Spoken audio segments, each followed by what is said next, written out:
कोई भी इक्वेशन दी गई, हमने आपसे बोला कि एक इक्वेशन है a1x plus b1y plus c1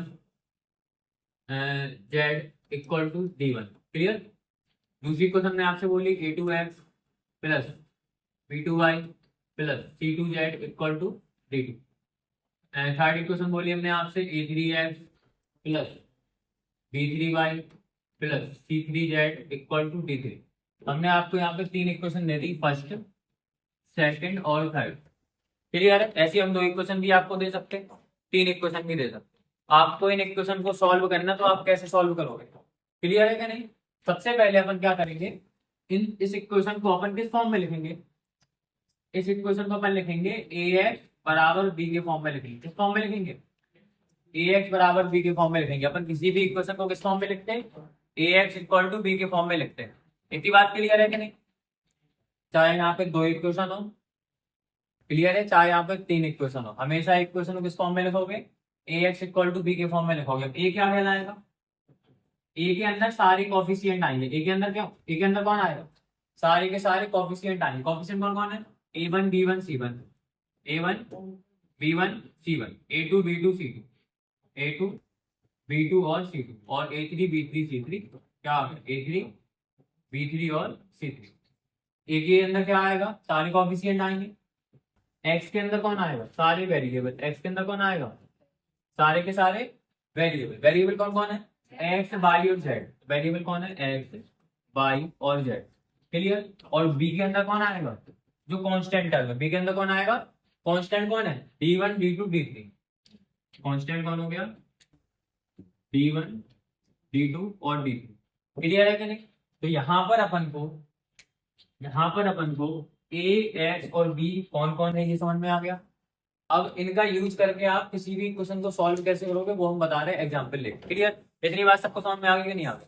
सबसे पहले कोई भी आपको इक्वेशन दी गई, उन इक्वेशन को आप ax इक्वल टू b के फॉर्म में लिखोगे। मतलब a की वैल्यू क्या होगी, a की वैल्यू ये होगी, पुट करेंगे अभी इसके अंदर अपन।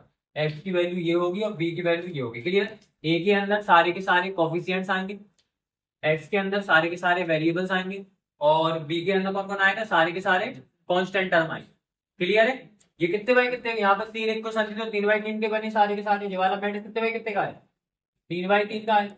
अगर दो वेरिएबल होते तो कितने बाई कितने का बनता, इक्वेशन दो होती, और ये 2/2 का होता। समझेगा नहीं समझे, बता रहे हैं, एग्जाम्पल दे रहे हैं। तो ये लिख लो फुर्ती में जल्दी से, हैं बता, बात नहीं करो, देखो जब सब लोग।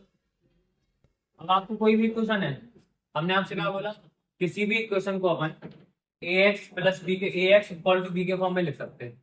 अब लिखने से होगा क्या, समझे कि नहीं समझे। आपने किसी भी इक्वेशन को ax इक्वल टू बी के फॉर्म में तो लिख दिया, लेकिन अपन को सॉल्यूशन चाहिए ना, अपन को चाहिए x बाई जेड की वैल्यू। किसी भी इक्वेशन को सॉल्व करने का मतलब क्या होता है, x बाई जेड की वैल्यू निकाल लो। वेरिएबल जो भी है उनकी वैल्यूज आपने निकाल ली, इसका मतलब क्या किया, आपने उस इक्वेशन को सॉल्व कर दिया। तो यहाँ पर अपना मकसद है कि x की वैल्यू निकालना, क्लियर है। अब देखो ध्यान से, तो अब ax इक्वल टू b के फॉर्म में अपन ने इक्वेशन को लिख लिया, समझे कि नहीं समझे। तो x की वैल्यू कैसे निकालोगे, x इक्वल टू हो जाएगा b, a यहाँ पे मल्टीप्लाई में है, a जाएगा वहां पे डिवाइड में। अब a को अपन डिवाइड में ना लिख के a ऊपर जाएगा तो इनवर्स हो जाएगा, तो क्या लिखेंगे, x equal to a inverse b, x equal to a inverse b। तो अपन को किसी भी इक्वेशन को सॉल्व करना, सबसे पहले अपन ने a तो फाइंड कर ही लिया था कि a क्या है। अपन ने कोफिशिएंट से जो मैट्रिक्स बनाया वो अपन ने लिख लिया, इसका इनवर्स निकाल लो और b में मल्टीप्लाई कर दो, तो अपन को x की वैल्यू मिल जाएगी। समझे क्या नहीं समझे। यहाँ पे बनेंगे दो केस, कितने केस बनेंगे, केस नंबर 1। पहला केस ये होगा कि डिटरमिनेंट किसके बराबर होगा, 0 के बराबर नहीं होगा। अगर 0 के बराबर नहीं होगा तो वहां पे इनवर्स एग्जिस्ट करेगा। अगर डिटरमिनेंट 0 के बराबर होता है तो वो मैट्रिक्स कैसा होगा, सिंगुलर मैट्रिक्स होता, उसका इनवर्स एग्जिस्ट नहीं करता, और इनवर्स एग्जिस्ट नहीं करेगा तो फिर आप x की वैल्यू भी निकाल पाओगे। समझेगा नहीं समझे, आई बात समझ में कि नहीं आई। तो अगर डिटरमिनेंट 0 के बराबर होगा तो यहाँ पे सॉल्यूशन कैसा होगा, कंसिस्टेंट होगा, मतलब यहाँ पे सॉल्यूशन होगा। समझेगा नहीं समझे। और अगर केस नंबर 2 क्या है, केस नंबर 2 क्या है कि अगर डिटरमिनेंट ऑफ a 0 के बराबर आ गया, मतलब वो मैट्रिक्स कैसा हो गया, सिंगुलर हो गया, उसका इनवर्स एग्जिस्ट नहीं करेगा। और इस केस में क्या होगा, इसके पास नो सॉल्यूशन होगा। कितने सॉल्यूशन होंगे, अपन इसको फिर सॉल्व नहीं करेंगे, क्या लिख देंगे, इट हैज नो सॉल्यूशन और इट इज इनकंसिस्टेंट। कैसा होगा, इनकंसिस्टेंट होगा। तो कंसिस्टेंट इनकंसिस्टेंट कब होगा, यहाँ पे समझ में आ गया।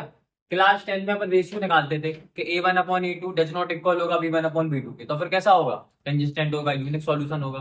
अगर तीनों बराबर हो गए तो infinitely many solution, dependent but consistent. Clear. और एक बीच वाला था नो सॉल्यूशन कब होता था, कि जब दो बराबर हो तीसरा वाला बराबर ना हो। अब यहाँ पे अपन को रेशियो चेक नहीं करना, यहाँ पे केवल और केवल अपन को ए का डिटर्मिनेंट निकालेंगे। अगर वो 0 के बराबर आएगा तो नो सॉल्यूशन होगा, 0 के बराबर नहीं आएगा तो उसके पास कुछ ना कुछ सॉल्यूशन है। कोई डाउट किसी को, समझेगा नहीं समझे, क्लियर है कि नहीं। तो यहाँ पे कैसे करोगे, सिंपल सी बात है, आपने सबसे पहले इक्वेशन को ax बराबर b की फॉर्म में लिख दिया। x की वैल्यू आएगी क्या, x इक्वल टू आएगा a inverse b।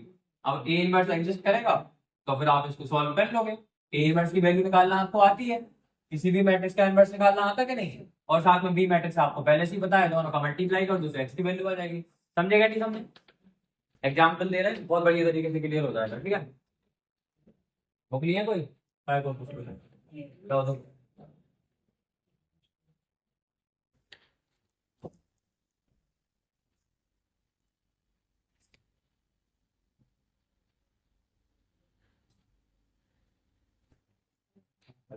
2x plus 5 by equal 1 for the equation solve करना। फर्स्ट वाला एग्जाम्पल है 27, एग्जाम्पल पता नहीं है कौन सा है। ठीक है, 2x plus 5 by equal to 1 पहली इक्वेशन, और 3x प्लस में 2y इक्वल टू 7। पुरानी बुक में 27 है, नई बुक में बता दो कौन सा। यहाँ पर देखो, सॉल्व द इक्वेशन, अपन को दो इक्वेशन दी गई, इन दोनों इक्वेशन को सॉल्व करना, लेकिन ना तो सब्स्टिट्यूशन से करना ना ही अपन को एलिमिनेशन मेथड से करना। कौन सी मेथड से सॉल्व करेंगे, मैट्रिक्स मेथड से। तो पहले अपन लेट कर लेंगे, लेट एक मान लेंगे अपन मैट्रिक्स ए के अंदर कौन आएगा, पहले समझ लो फिर लिखना। ए के अंदर कौन आएगा, केवल और केवल कॉफिशिएंट। बोल तो देखो सर, ए के अंदर कौन आएगा, केवल और केवल कॉफिशिएंट। कॉफिशिएंट क्या है, 2 5 3 2, 2 5 3 2, ए की वैल्यू मिल गई। एक्स के अंदर कौन आएगा, केवल और केवल वेरिएबल। वेरिएबल कौन है, एक्स और वाई। तो यहाँ पे क्या लिख दो, एक्स और वाई, कॉमा। बी के अंदर कौन आएगा, कांस्टेंट टर्म। कांस्टेंट वैल्यू हमेशा आरएचएस में होनी चाहिए, समझेगा नहीं समझे। 1 और 7 कितना हो गया, 1 और 7। एबीसी की वैल्यू मिल गई, एबीएक्स की वैल्यू मिल गई। क्लियर, यहाँ पे लिखेंगे अपन the equations given equations can be written as. जो अपन को इक्वेशन दी गई ना, तो इन दोनों इक्वेशन को अपन कैसे लिख सकते हैं, ax बराबर b के फॉर्म में लिख सकते हैं। कोई डाउट किसी को, लिख सकते क्या नहीं। a की वैल्यू कितनी है, a की वैल्यू कितनी है, 2 5 3 2 5 3 2। x की वैल्यू कितनी है, x y। b की वैल्यू कितनी है, 1 और 7। समझेगा नहीं समझेगा, क्लियर। अब आगे सॉल्व करने के लिए पहले अपन चेक करेंगे कि ये जो a मैट्रिक्स है, ये जो ए मैट्रिक्स है, ए मैट्रिक्स हमारा सिंगुलर है कि नॉन सिंगुलर है, जब भी कन्वर्स निकालेंगे अपन। समझेगा नहीं समझे, तो पहले अपन क्या करो, ए को चेक कर लो कि ए जो मैट्रिक्स है ये अपना कैसा सिंगुलर है कि नहीं। यहाँ पे अगले पेज पे करते हैं, क्लियर।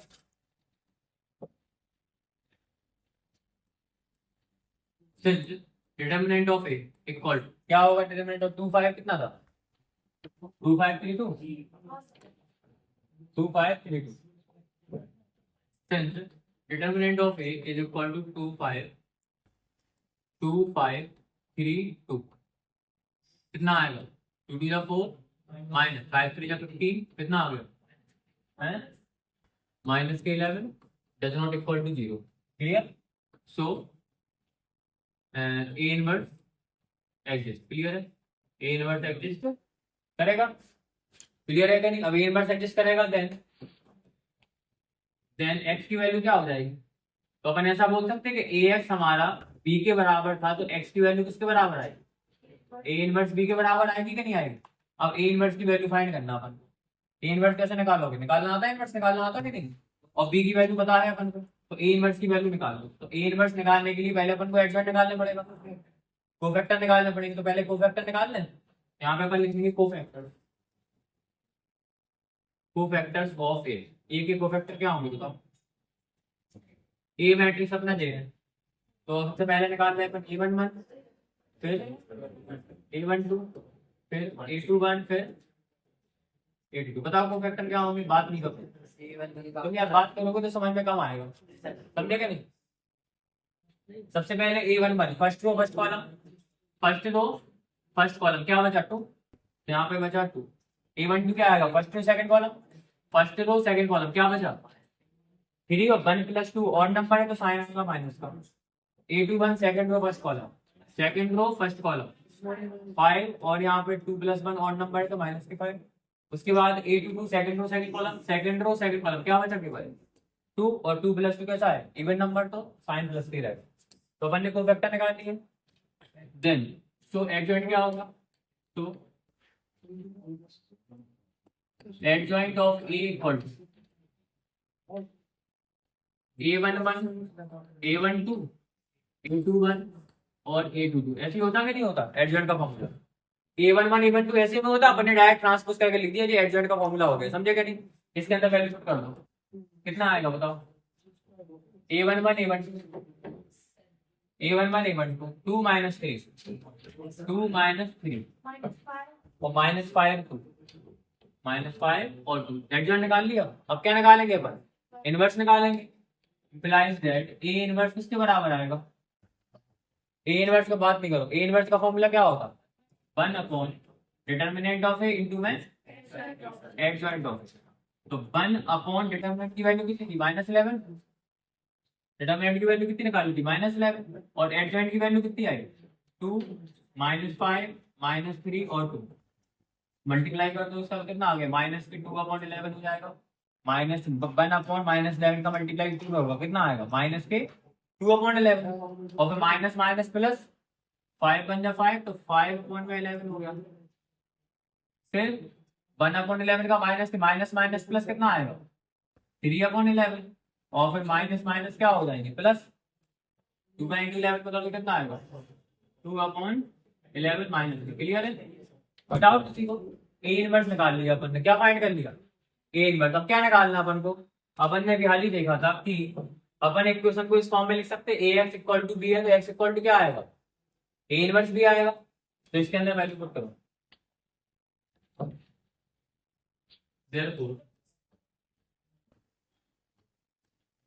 X = क्या माना था अपन ने ए इनवर्स भी। ए इनवर्स की वैल्यू कितनी आई, ए इनवर्स की वैल्यू कितनी आई -2/11 5/11 -2/11 5/11 और 3/11 -2/11 3/11 माइनस के 2/11 और मल्टीप्लाई में बी की वैल्यू कितनी है बी की वैल्यू थी 1.7। क्लियर है, बी की वैल्यू पुट कर दी अपन ने 1 और 7, इसका मल्टीप्लाई करना अपन समझे कि नहीं समझे। यहाँ से काय की वैल्यू मिलेगी एक्स की वैल्यू मिलेगी। एक्स क्या था अपना, एक्स था अपना XY था कि नहीं। क्लियर है, अब सॉल्व कर दो इसको। मल्टीप्लाई करना आता है तो मैट्रिक्स का करो मल्टीप्लाई। फर्स्ट रो का फर्स्ट कॉलम में तो -2/11 का बनकर कितना आएगा -2/11 तो -2/11 का 7 में 7 2 या 14 तो कितना आएगा बताओ 7 2 या 14/11। कोई दिक्कत किसी को, साइन का आएगा उसमें इसका एक्स में मल्टीप्लाई हुआ फिर प्लस करते, लेकिन यहाँ पे काय का साइन आएगा प्लस का साइन आएगा। बात नहीं करो, देखो इधर सबसे पहले इसका मल्टीप्लाई फर्स्ट एलिमेंट में तो -2/11 का 1 में तो कितना आ गया -2/11 फिर 5/11 का 7 में होगा 7 5 तो 35 तो 35/11 और साइन बैक आएगा प्लस का, नहीं प्लस आता ना। क्लियर है कि नहीं। अब इसके बाद फिर फर्स्ट रो का करेंगे अपन किसमें, सेकंड कॉलम का ही नहीं है, एक ही एलिमेंट हो गया। उसके बाद फिर इस वाली रो का मल्टीप्लाई करो फर्स्ट कॉलम में, इसका मल्टीप्लाई फर्स्ट कॉलम में 3/11 का 1 में कितना आएगा 3/11 तो -2/11 का 7 में तो माइनस के 7 2 जा 14/11। ठीक है, उसके बाद यहाँ पे बचा x और y, और सॉल्व करो इसको, x और y, आंसर आ गया 11 और 11 एलसीएम कितना आएगा 11, 35 में से 2 है तो कितने बचे 35 में से 2 है कितने बचे 33, और यहाँ पे 14, यहाँ पे 11 11 एलसीएम कितना आएगा 11, 14 में से 3 है तो कितने बचे माइनस के 11। तो देखो यहाँ पे 11 से 3 33 कट जाएगा 3 बार, और 11 से 11 कट जाएगा, तो x की वैल्यू कितनी आएगी x और y equal to 3 upon minus 1, 3 upon नहीं 3 और माइनस 1, क्लियर। तो इम्प्लाइज दैट x की वैल्यू कितनी आएगी, हाँ 3 आएगी, और x की वैल्यू कितनी आ गई एंड 3 और y की वैल्यू कितनी आ गई -1, आंसर हो गया। समझे क्या नहीं समझे कैसे सॉल्व करना है। तो अपन ने इस वाले क्वेश्चन को कौन से मेथड सॉल्व करा, मैट्रिक्स मेथड से सॉल्व करा। एक बार फिर से पूरा का पूरा क्वेश्चन समझ लो हमने कैसे सॉल्व करा, बात नहीं यहाँ देखो सब लोग आ गया ना, एक बार दोबारा सुन लो। आपको 2 इक्वेशन दी गई, चाहे आपको 2 इक्वेशन दी हो, बात नहीं बिल्कुल, बोर्ड पर देखो सब लोग, चाहे आपको 2 इक्वेशन दी गई हो, चाहे आपको 4 इक्वेशन दी हो, क्लियर है, चाहे 3 हो। सबसे पहले क्या करोगे, उन इक्वेशन से कोएफिशिएंट से बनाओगे मैट्रिक्स से, वेरिएबल से बनाओगे मैट्रिक्स एक्स, और जो कांस्टेंट है उससे बनाओगे मैट्रिक्स बी, क्लियर है। फिर उस इक्वेशन को ax इक्वल टू बी के फॉर्म में लिखोगे, क्लियर है। a की वैल्यू रिपोर्ट कर दी, x की वैल्यू रिपोर्ट कर दी, b की वैल्यू रिपोर्ट कर दी, निकालनी क्या की वैल्यू है अपन को x की वैल्यू, क्लियर है क्या नहीं। तो अपन x की वैल्यू कब निकाल पाएंगे, जब डिटरमिनेंट ऑफ ए कैसा हो 0 के बराबर ना हो। तो अपन ने पहले डिटरमिनेंट ऑफ ए निकाला, कैसा आया 0 के बराबर नहीं आया, इसका मतलब इसका इनवर्स एग्जिस्ट करेगा, समझे क्या नहीं समझे। इनवर्स एग्जिस्ट करेगा तो अपन ax इक्वल टू b को लिख सकते हैं, a वहां पर जाएगा तो इनवर्स में पहुंच जाएगा, x की वैल्यू कितनी आएगी a इनवर्स b, क्योंकि इनवर्स एग्जिस्ट करता है, और इनवर्स एग्जिस्ट करता है इसका मतलब सिस्टम ऑफ इक्वेशन कैसा होगा कंसिस्टेंट होगा, क्लियर है क्या नहीं। सिस्टम ऑफ इक्वेशन कैसा होगा, यहाँ पे अपन लिख भी सकते हैं देयरफॉर इट है the pair is consistent, clear है क्या नहीं। यहाँ पे जो इक्वेशन है इक्वेशन कैसी है x अपने वेरिएबल वाले मैट्रिक्स को रिप्रेजेंट करता है, क्लियर। तो a वहां पे गया तो a इनवर्स, अपन ने a इनवर्स निकाल लिया पहले, a इनवर्स निकालने के लिए a के अपन ने कोफैक्टर निकाले, एडजॉइंट निकाला, और अपन ने इनवर्स फाइंड कर दिया। इनवर्स फाइंड करने के बाद इसके अंदर a इनवर्स की वैल्यू पुट कर दी, b की वैल्यू पुट कर दी। तो अपन ने देखो x equal to a inverse b में a इनवर्स की वैल्यू पुट कर दी, ये इनवर्स निकाला था अपन ने, और अपन ने b की वैल्यू पुट कर दी, दोनों का मल्टीप्लाई करने पे x और y की वैल्यू अपन को मिल गई। अब ये 2/2 का था, कितने बाई कितने का था 2/2 का, अगर 3/3 का होता तो अभी अपन ऐसे सॉल्व कर, समझे क्या नहीं समझ। अगर 3/3 का होता तो अभी अपन ऐसे ही सॉल्व करते, बस यहाँ पे एक्स वाई जेड 3 वैल्यूज मिलती है अपन को, समझे क्या नहीं समझे, ठीक है ना। एक्स वाई और जेड 3 की वैल्यू, 3 वेरिएबल की वैल्यू अपन को मिलती है। लो इसको प्रति में